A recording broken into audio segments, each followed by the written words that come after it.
Hey everybody and welcome. So I'm just gonna start out by saying today's leaks come from 4chan and I would not feel good about presenting these as actual leaks, which is why I'm filing this under a rumor. You know, it's like the RE3 Nemesis Edition stuff, like I don't really believe in it, but I just think it might be interesting to talk about regardless. So let's go ahead and bring up these supposed 4chan Resident Evil 4 Remake leaks, which I forgot to do for myself, actually. Oh boy. Where'd they go? So I'm just going to go down the list and give my thoughts on each section. It's third-person survival horror with more action segments like RE3 Remake. Comparing anything to RE3 Remake, in my opinion, is, not good. I do not enjoy RE3 Remake. I find it to be very dull to the point where anytime I have tried to replay it, I kinda just don't finish it, because there's just not a lot of substance to it, in my opinion.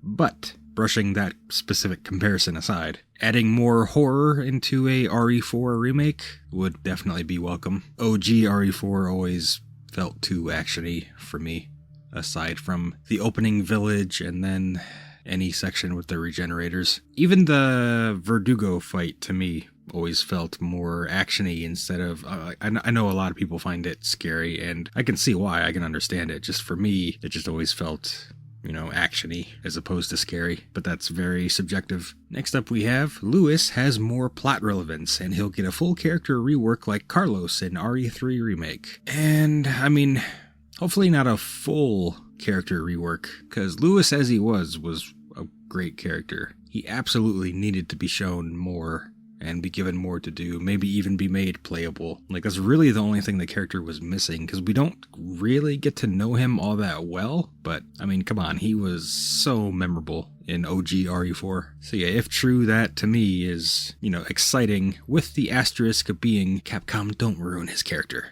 Just give us more, don't completely rework him. Next up we have, Ashley has a new design with quote-unquote college student vibe. Her classic one is a bonus. I mean, nothing was wrong with her classic one to begin with. To me, this feels like change for the sake of change. I could see maybe a slight update or change of some kind, but not a completely new outfit. But whatever, as long as the classic one is also available. Because, you know, in RE3 Remake, even, I never used the default costumes. I made sure to use the OG costumes on my playthrough, and I attempted to use Jill's Star's costume in my many attempts at a second playthrough, but like I said, I just kinda got bored and stopped playing every time I tried to do a second run. Next, Ashley got a character development arc where she begins as a helpless girl and becomes more confident, helps Leon unlocking doors, and even helps him fight by distracting enemies. I mean, she already did the door unlocking thing in certain points, but getting more of an expansion on Ashley as a character isn't a bad thing. Just hopefully they don't go full-blown current era girl power or anything, because that shit could get pretty cringe-inducing very quickly. Sadler is more of a scientist now. Yes, I would love that change. I've always hated the culty aspect of RE4. Like, Sadler is such a poser. I mean, really, you're surrounded by infected individuals who are under your control. Why do you need the culty, the cult leader get up? It's just so, it's always been so dumb. What I'll grant you is that it was at least a change of pace from other villains in the franchise, but even then, I don't think cult leader was the way to go. Next is the scary one. 3 bosses were cut. One is a QTE chase now. That's, ruggy. I mean, that's where the worries of RE3 Remake come back, because every Resident Evil fan knows Resident Evil 3 Remake had a lot of cut content as compared to the original, which is not a bad thing if they replace it with other stuff, and they didn't. So here, even hearing that they've potentially cut 3 bosses, it's not at its face a terrible thing, but they gotta replace them with something else. Don't just get rid of stuff and not replace it. You see what I'm saying? And it also depends on what bosses are being cut and which one is being made into a QTE chase, allegedly. Because I'm sorry, but QTE chases are lame as hell. Nothing fun about them. And honestly, the boss battles are some of the best parts of OG RE4 in my opinion, anyway. For example, could you imagine Del Lago being cut? That would suck, man. Or imagine if what was it called, U3? What if the U3 fight is just turned into a QTE chase? How lame would that be? That fight was intense. But next we have Village is a lot more tight now, with more houses as well. I mean, pretty self-explanatory. Nothing negative about that as far as I can tell. Separate Ways is in, as well as Mercenaries. Assignment Ada is cut as of now. Hell yeah.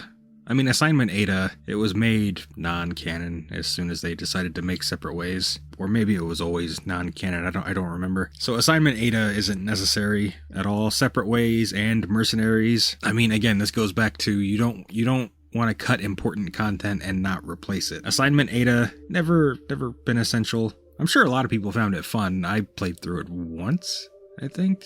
Didn't really care for it, although Ada's costume was pretty slick in that mode, I'll admit. But Separate Ways was a really great kind of story expansion. And you know, Mercenaries is long due for a comeback. I myself kind of prefer Revelations 2's raid mode and how that's set up, but good golly gosh. RE4 Mercenaries and RE5 Mercenaries was a lot of fun back in the day, so please don't screw that up. Next, Krauser was reworked in terms of character and design entirely. Yeah, I mean, that can go either way. It'd be nice for his character to be elaborated on in the main story as opposed to needing a spin-off arcade shooter to fill in the blanks, you know, years after the fact, like what happened the first time around. And I'll admit that the Dark Side Chronicles prequel section was pretty good, but you can't introduce a character into a story and say, me and you were best buds, but then my helicopter crashed and you thought I died, but here I am and I've betrayed you. I'm working against, we don't know this guy.